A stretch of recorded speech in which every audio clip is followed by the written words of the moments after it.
네, 정치권 동향을 대기자의 시선으로 짚어보는 목요 정치클럽 기자 대기자 시간입니다. 오늘도 최병묵 전 TV조선 해설위원, 성환용 한겨레신문 선임 기자 두 분과 함께하겠습니다. 어서 오십시오. 네, 반갑습니다. 네, 안녕하세요. 네, 오늘은 최병묵 위원께서 발제해 오셨죠? 네, 윤 대통령이 지금 외유 중인데요. 부산 2030 엑스포 유치 그 활동을 벌이고 이제 프랑스를 방문했다가 네. 지금 베트남을 방문 중입니다. 그래서 윤석열 대통령의 세일즈 외교 총력전 이 문제하고 이재명 민주당 대표가 불체포 특권 포기 얘기를 원내교섭단체 연설에서 선언한 이후에 여야가 이 포기를 놓고 신경전을 벌이고 있는 장면, 이 두 가지를 다뤄보기로 했습니다. 알겠습니다. 순차적으로 저희가 오늘 그 이야기를 나눠보도록 하겠습니다. 윤석열 대통령이 프랑스 파리에서 마크롱 대통령과의 정상회담과 또 부산 엑스포 유치 활동을 마치고 오늘 베트남에 도착해서 일정을 이어가고 있는데요. 우선 그 프랑스에서 엑스포 유치를 위한 그 대통령의 외교전, 야당에서도 좀 이례적으로 칭찬하는 목소리가 나왔습니다. 두 분 다 이제 보셨을 것 같은데요. 이 프랑스 이 파리에서의 엑스포 유치 활동에 대한 윤 대통령의 여러 가지 이제 활동 중에서 특히 어떤 장면이 좀 인상 깊었다 하는 장면이 있다면 좀 어떤 모습을 꼽을 수 있을까요? 글쎄요, 뭐 일단 지난번에 미국 국빈 방문 때 보여줬듯이 이 영어 스피치 실력을 네. 유감없이 발휘하셨고요. 또 그 회원사 대표들을 이렇게 직접 설득하는 한 사람 한 사람 아주 정성스럽게 네. 설득하는 이런 모습 하나하나가 다 굉장히 인상적이었습니다. 그 전에 미국 국빈 방문 전에는 이 해외에 순방하고 오면은 뭐 좀 불미스러운 사고가 자꾸 일어나가지고 오히려 대통령 국정 지지율을 좀 손해를 보고 이런 장면이 있었는데 지난번 미국 국빈 방문에 이어서 이번에 파리 엑스포 이 유치 이 외교 뭐 여기에서는 좀 점수를 많이 딸 것 같아요. 이번에 네. 순방 마치고 돌아오면 국정 지지율이 좀 올라가지 않을까 이렇게 예상이 됩니다. 네. 그 말씀하신 거 이제 들어보니까 정말 그 대통령의 그 외국 그 순방 중에 네. 발언에 대한 이야기들은 최근에 이제 좀 사라진 그 느낌입니다. 어떤 장면이 좀 인상 깊으셨나요? 그러니까 저도 같은 생각인데 사실은 이 영어 연설이라는 게 워낙 강렬한 인상을 우리한테 주기 때문에 그래서 영어 연설 해서 그 문제로 이제 앞으로 이게 하나의 패턴으로 자리 잡지 않을까 뭐 이런 생각도 들고요. 네. 그다음에 그러다 보니까 또 이슈 자체도 이 2030 부산 엑스포 이슈잖아요.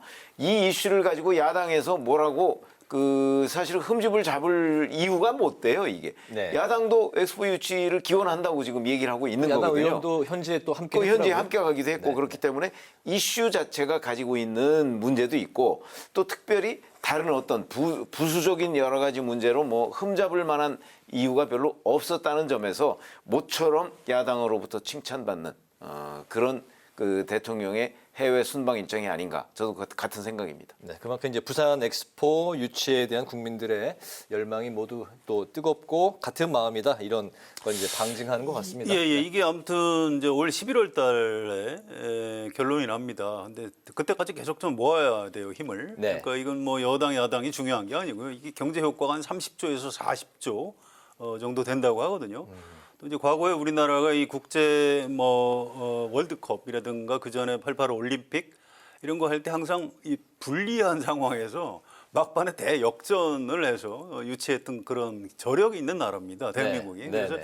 이번 엑스포도 현재까지는 사우디아라비아에 아직도 좀 뒤지는 것 아니냐 뭐 이런 관측이 많은데 많이 따라갔다고 해요. 네. 그래서 지난번 월드컵이나 그 전에 88 올림픽 때처럼 이번에도 그 엑스포 유치전을 막판에 좀 대역전극을 펼쳐서 11월에 우리나라에 좀 좋은 소식을 전해줬으면 참 좋겠습니다. 현재 사우디가 이제 그 엑스포 유치에 필요한 그 나라 수가 이제 한 90개 정도 나라라고 하는데 사우디가 87개 나라 정도 좀 그게 이제 우리 정부의 분석인데요. 우리 틀린 정부는 건가요? 87대 80 정도로 보고 있는데 네. 뭐 이탈리아 신문에 보면 이탈리아가 뛰어들었잖아요. 네. 이탈리아는 사우디가 70표. 그다음에 이탈리아가 자기네가 50표, 네. 부산이 30표라고 주장을 해요. 네. 그거는 뭐 이탈리아의 주장이니까 아마 우리 정부의 분석이 비슷하게 맞을 텐데 거기에 이탈리아 변수가 다시 끼어들면서 이렇게 되면 이제 결국 이게 나중에 2차 투표까지 가서 그 1차 투표 때 과반 확보가 안 되면 네. 이게 총 179개국이니까 과반이 안 되면 2차 투표까지 가니까 우리나라는 아마 2차 투표에서 뒤집기 전략 뭐 이런 걸 지금 구상하고 있는 것으로 보입니다. 이게 꼭 뒤집- 과반 이 네. 규칙이 좀 복잡한데요. 저도 이제 궁금해서 좀 찾아봤는데 1차 투표가 과반이 아니고 3분의 2. 3분의 2죠, 참 맞아요. 2를 득표해야 결정이 됩니다. 근데 지금 세 나라가 다 3분의 2를 득표할 가능성은 없거든요. 그래서 네. 무조건 2차 투표에 간다고 봐야 되고요. 그럴 경우에 이제 로마를 지지했던 나라들이 어떤 선택을 하느냐. 이게 굉장히 중요해지는 거죠. 알겠습니다. 꼭 유치에 성공하기를 기원해 보겠습니다. 오늘부터 2박 3일 이어지는 베트남 일정에는 윤석열 정부에서 최대 규모인 5대 그룹 총수를 포함한 205명의 경제 사절단이 동행을 했습니다. 그만큼 이번 그 베트남 일정에 대한 경제적인 그 기대가 크다는 방증이 되겠죠?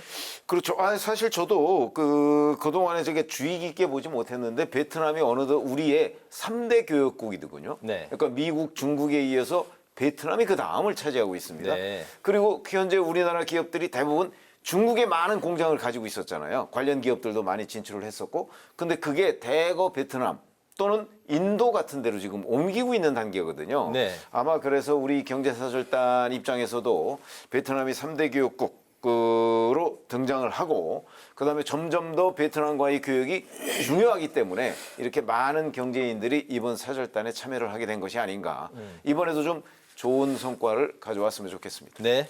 이 베트남하고 우리나라하고는 좀 특수 관계죠. 과거에 이제 베트남 월남전에 이제 미국하고 전쟁을 하는데 우리는 미국 쪽으로 참전을 했던 나라입니다. 그런데 미국이 졌죠. 그래서 사실 베트남 입장에서 보면 한국은 우리의 뭐 적이다 이렇게 할 수 있는데 그쪽에 이제 통일을 한 다음에 들어선 그 정권이 개혁개방 쪽으로 갔어요. 그래서 국민들 잘 먹고 잘 사는 게 중요하지 뭐 이념이 중요하지 않다 이런 노선을 선택을 해서 미국하고도 뭐 적극적으로 교류도 하고 우리 대한민국하고도 이제 여러 가지 교류를 하고 해서 지금 규모 이 무역 규모 같은 것이 이제 점점 더 급속히 지금 불어나고 있는 이런 상황입니다. 네. 근데 물론 이제 그 베트남에서 잘한 것도 있지만 저는 우리 그 민간 외교 쪽에서도 꽤 성과가 있었다고 봐요. 이게 우리가 이제 베트남에 대해서 마음의 빚 같은 게 있는데 우리 정부에서 공식적으로 할 수 없는 부분이 있습니다. 뭐 그쪽에 무슨 뭐 양민학살 사건 같은 게 있었는데 우리나라 시민단체 사람들이 가서 좀 정부 대신해서 좀 사과도 하고 뭐 위령비도 좀 세워주고 뭐 이런 것들 때문에 좀 마음의 빛을 많이 청산한 측면이 있고요. 네. 또 우리 박항서 감독 얘기를 안 할 수가 없죠. 이분은 베트남의 영웅입니다. 네. 그래서 한국 베트남 관계 개선에 이 박항서 감독이 엄청나게 기여를 했습니다. 이런 것들을 잘 살려서 한국과 베트남의 어떤 경제 교류뿐만 아니고 뭐 문화 교류까지 좀 잘 발전시켜 나갔으면 좋겠습니다. 네, 여기까지 이제 대통령의 세일즈 외교에 대해서 이제 좀 살펴봤고요. 이제 국내로 들어와 보겠습니다. 국내는 다양한 정치권 이슈로 여전히 공방이 뜨거운 상황인데요. 우선 월요일에 있었던 이재명 대표의 불체포 특권 포기 선언 이후에 민주당 안에서도 이런저런 이야기들은 좀 시끄러운 상황입니다. 송영길 전 대표는 야당 이길 포기하는 것이다. 그리고 이제 검찰 정권에 투항하는 것이다. 또 추미애 전 장관은 혼자 감당할 일이 아니다. 이렇게 이제 말을 했습니다. 국민의힘은 집단으로 포기 서약을 하면서 민주당을 이제 압박을 하고 있는데 불체포 특권 포기 좀 이번 사안 어떻게 좀 바라보고 계십니까? 뭐 사실 불체포 특권 포기가 되려면 개헌을 해야 되는 상황입니다. 네. 그런데 이제 개헌은 뭐 현실적으로 지금 힘드니까 그러니까 그러면 개별적으로 포기 선언을 해야 되는 것 아니냐. 왜냐하면 이재명 대표 본인이 포기하겠다고 얘기를 했기 때문에 이런 문제가 있는데 국민의힘에서는 이제 이재명 대표가 과거에 불체포 특권 내려놓겠다고 얘기를 하면서 실질적으로 안 지킨 적이 여러 번 있잖아요. 그러니까 이번에는 지켜라 하는 약간의 정치 공세성 차원에서 저는 이 서약식을 지금 강행하고 있다고 보거든요.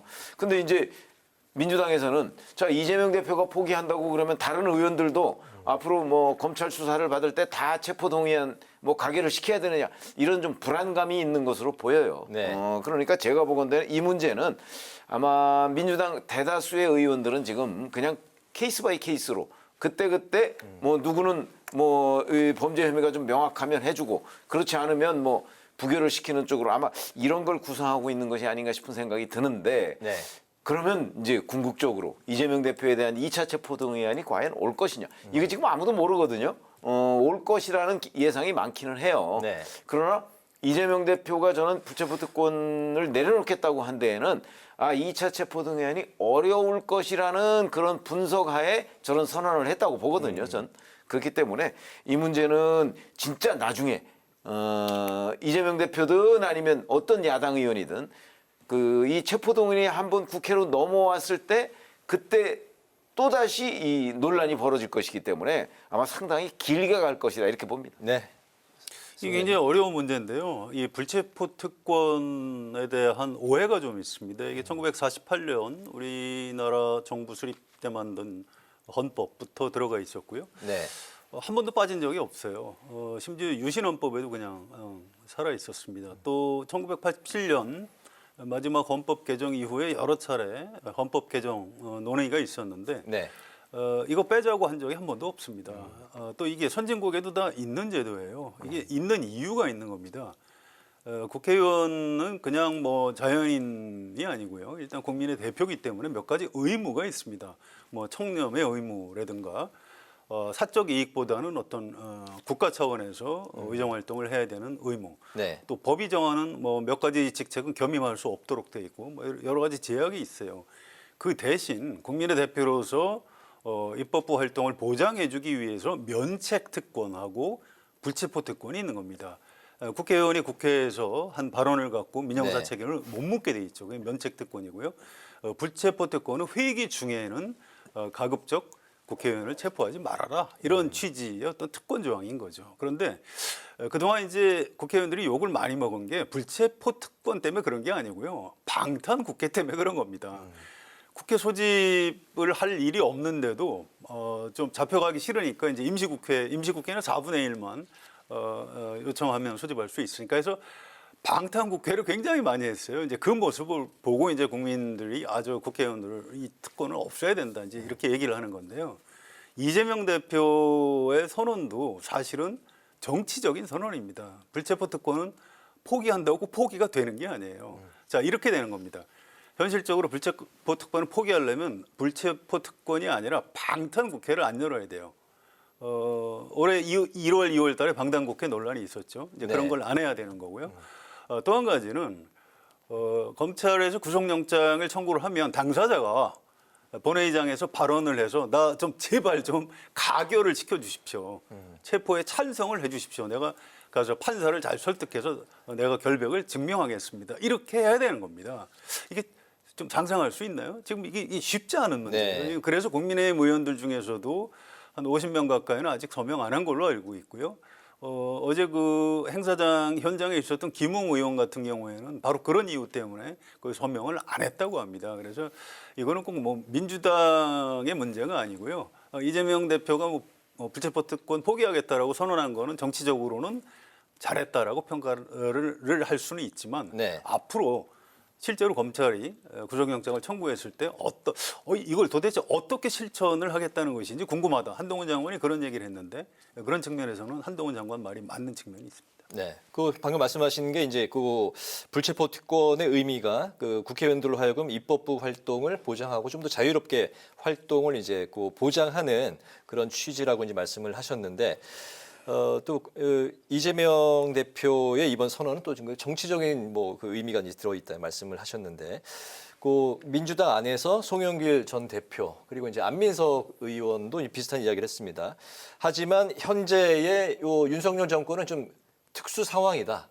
검찰 정권, 검찰 독재 정권 하에서는 이걸 포기하는 건 투항과 같은 것이다. 이 발언에 대해서는 좀 어떻게 아니 생각하세요? 그것도 정치적인 발언이죠. 그것도 정치적인 예. 겁니까? 아니 헌법상 불체포 특권 포기가 안 된다니까요. 국회에서 예를 들어서 이재명 대표가 나 이거 당당하게 하고 올 테니까 이거 좀 가결시켜 주십시오 했는데 본회의장에서 의원들이 안 된다. 검찰 못 믿는다. 그래서 민주당 의원들이 반대표를 대거 던져서 부결이 되면 네. 영장 심사를 받을 수가 없는 겁니다. 그냥 이재명 대표가 가서 판사 앞에서 영장 심사 받게 해주십시오. 안 되는 거예요.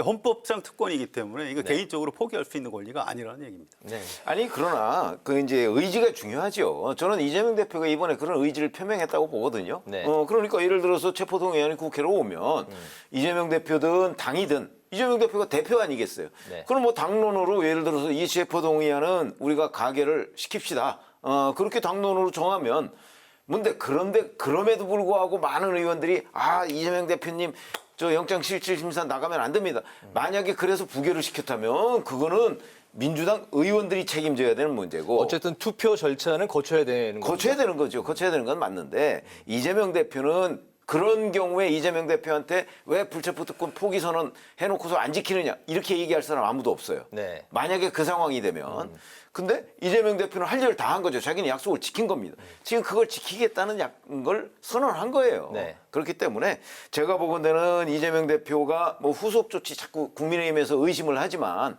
이제 지금 총선이 9개월 정도밖에 남지 않았습니다. 이 상황에서 또다시 과거 뭐 대선 때 공약이었는데 안 지키고 지난 6월 보궐선거 때 그때도 돌아다니면서 뭐 난 불체포 특권이 필요 없다고 얘기했던 거 아닙니까? 그러나 이번에는 총선이 임박해 있잖아요.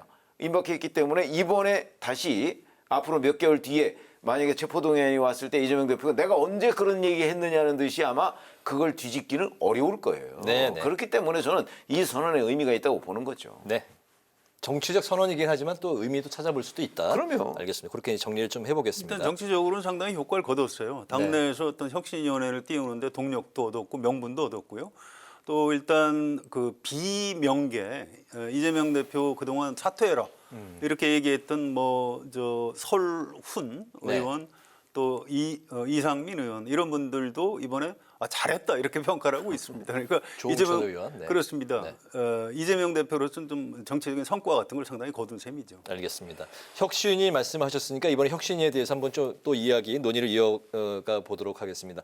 민주당의 김은경 혁신위를 두고 인적 청산에 대한 좀 우려의 목소리도 나오고 있는데요. 그 비명계로 이제 꼽히는 박용진 의원은 혁신위가 사실 뭐 대단한 게 아니고 최고위가 설치한 특수 기구의 그런 성격을 띤 기구다 이렇게 이제 지적을 했습니다. 반면에 이제 친명계는 혁신위가 특정 계파, 그러니까 이제 친명계다 이런 그 외부의 주장은 불순한 의도다 이렇게 이제 또 반박을 했는데 혁신위가 뭐 그 인적 청산을 할 것이다 또 그 인적 청산의 칼끝이 비명계를 향할 것이다. 뭐 이런 그 외부의 뭐 이야기가 나오고 있는데 그 혁신위의 인적 청산은 과연 뭘 의미하는 것이고 비명계를 향할 것이다라는 게 내년 공천을 위한 칼끝인 것인지 두 분의 좀 이야기를 종합해서 들어볼까 합니다. 먼저 추 의원님. 제가 보기에는 이제 비명계나 아니면 친명계가 아닌 사람들.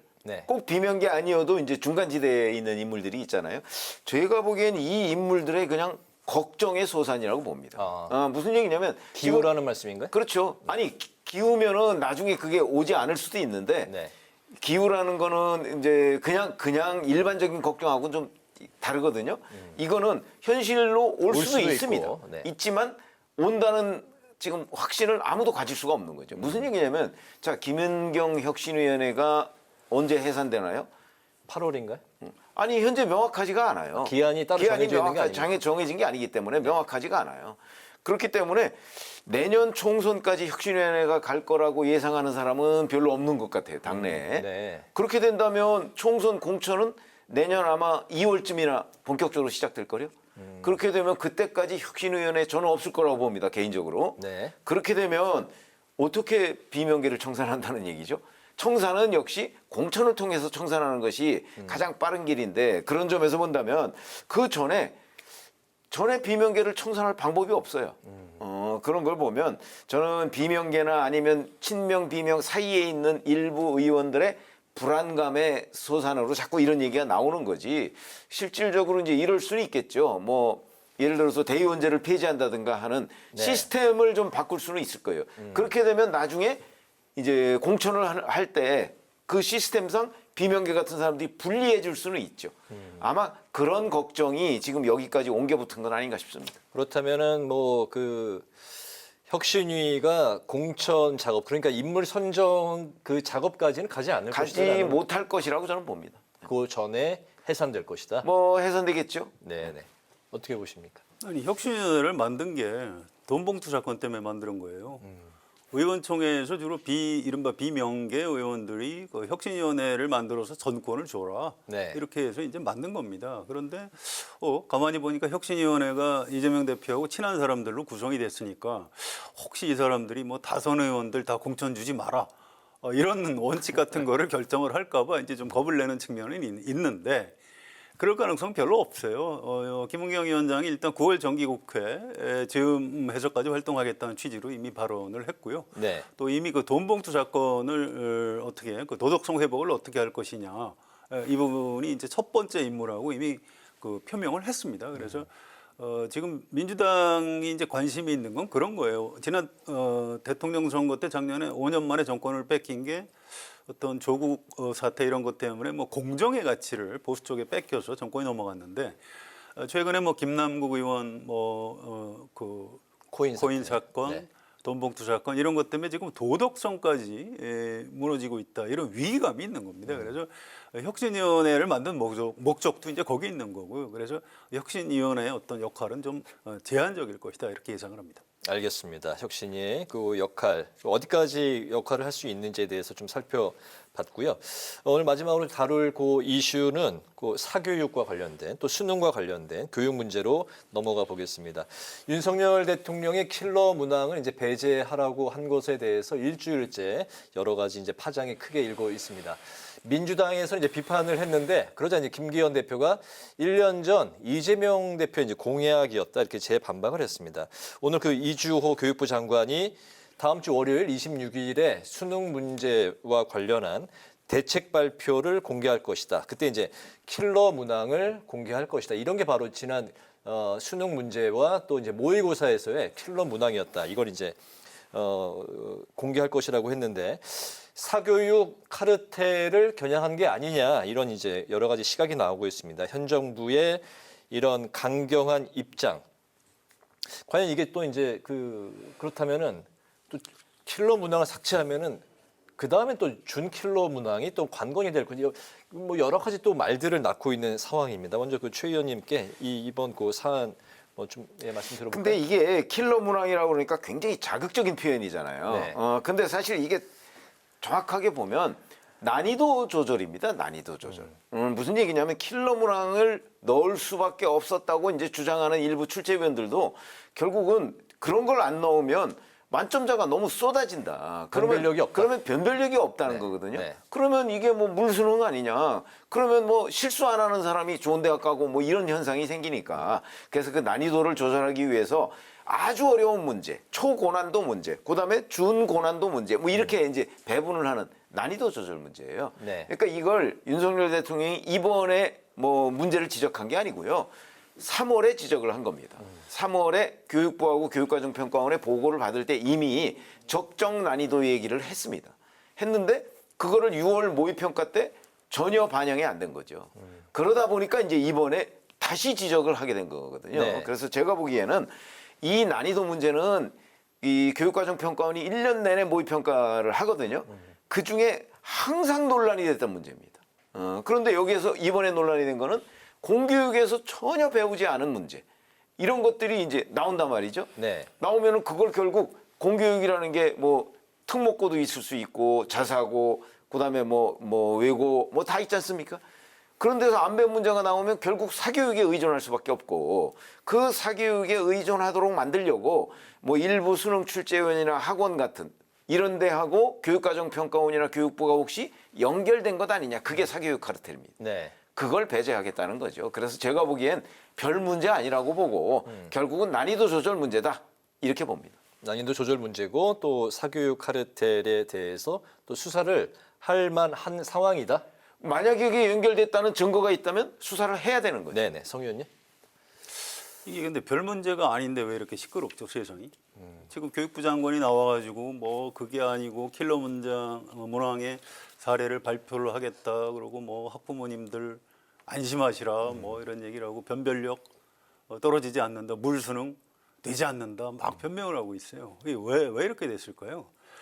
대통령은 교육 개혁의 어떤 큰 그림을 그리고 관리하는 사람이지. 네. 무슨 그 모의고사의 변별력이 없으니까 이거 어떻게 된 건지, 이거 혹시 이권 카르텔 아냐? 이거 수사해야 되는 것 아냐? 뭐 이런 얘기를 해서 이렇게 세상을 시끄럽게 만드는, 잘 모르겠어요. 이게 뭐 검찰총장이라면 혹시 뭐 그렇게 뭐 세상 일을 다 뭔가 이 악당들이 뒤에서 좀 장난치는 것 아니야 이렇게 의심할 수 있는데 대통령 그렇게 하시면 안 될 것 같아요. 이건 굉장히 좀 신중하게 다뤄야 되는데 저는 이번 대통령실에서 섣불리 윤석열 대통령이 너무 섣불리 내놨다고 봅니다. 작년 5월에 취임했죠. 작년 11월에 수능이 있었습니다. 뭔가 문제가 있었다면 작년 연말이나 올해 1월 달부터 집중적으로 아주 이 한마디 한마디에 우리 수험생들이나 학부모들이 얼마나 예민한지 아시잖아요. 그래서 아주 좀 신중하게 했어야 되는데 그런 데 대한 좀 그 배려가 좀 부족해서 지금 약간 불필요한 지금 논란이 벌어지고 있는 것 아닌가. 다만 이제 이주호 장관이 뭔가 좀 열심히 좀 국민들을 안심시키려고 노력을 하고 있기 때문에 다행히 이제 분위기는 좀 가라앉고 있는 거는 같아요. 그래서 대통령이 해야 될 일과 장관을 비롯한 전문가들이 해야 될 일, 여기에 좀 혼선이 생기면서 좀 벌어지는 논란인 것 같습니다.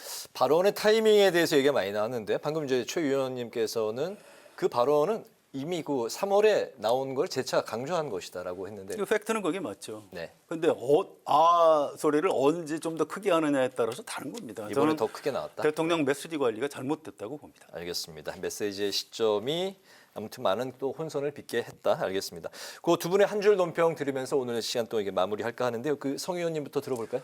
뭐 지금 하던 얘기입니다. 이주 장관은 굉장히 좀 뭐 교육부 장관 두 번째 하시는 분이고 굉장히 유능한 사람으로 알려져 있는데 다 좋은데 윤석열 대통령이 검사 시절에 입시 관련 수사를 많이 경험했기 때문에 수능 전문가다 이렇게 표현을 했고요. 많이 또 배웠다라고. 저도 전문가지만 예. 많이 배우고 있다. 예. 입시 수사하면 입시 전문가가 됩니까? 또 장관이면 그 분야의 어떤 최고의 지식을 가진 사람 아닌가요? 최고의 역량을 가진 사람? 아니 그 사람이 대통령한테 뭘 배우고 있다? 이건 말이 안 된다고 생각해요. 그래서 오늘 제 한 줄 논평. 네. 교육부 장관 자격 없다라고 하겠습니다. 알겠습니다. 예. 최 의원님. 자, 지금까지 우리가 민주당 혁신위원회 얘기를 했죠. 그런데 혁신위원회가 구성되기 전에 사실은 친명, 비명 갈등이 대단히 많았고요. 네. 그래서 비명계가 뭐 혁신이라도 해야 되는 것 아니냐, 뭐 이런 걸 이제 그 제기를 했고 그걸 받아서 혁신위원회를 만들었는데 또 그 안에 뭐 친명계가 대다수다 이렇게 돼서 다시 또 계파 갈등이 번지고 있습니다. 그래서 제가 오늘 한 줄 논평은 민주당 혁신도 막지 못하는 계파 갈등으로 하겠습니다. 알겠습니다. 오늘 목요 정치클럽 기자 대기자 지금까지 최병묵 전 TV조선 해설위원 성환영 한겨레 신문 선임 기자와 함께 윤 대통령의 프랑스에 이은 베트남 외교 행보에 대한 의미 그리고 이재명 대표의 불체포 특권 포기 선언 이후 여야의 날선 공방까지 오늘의 전국 현안을 두루 살펴봤습니다. 오늘 말씀 잘 들었습니다. 고맙습니다.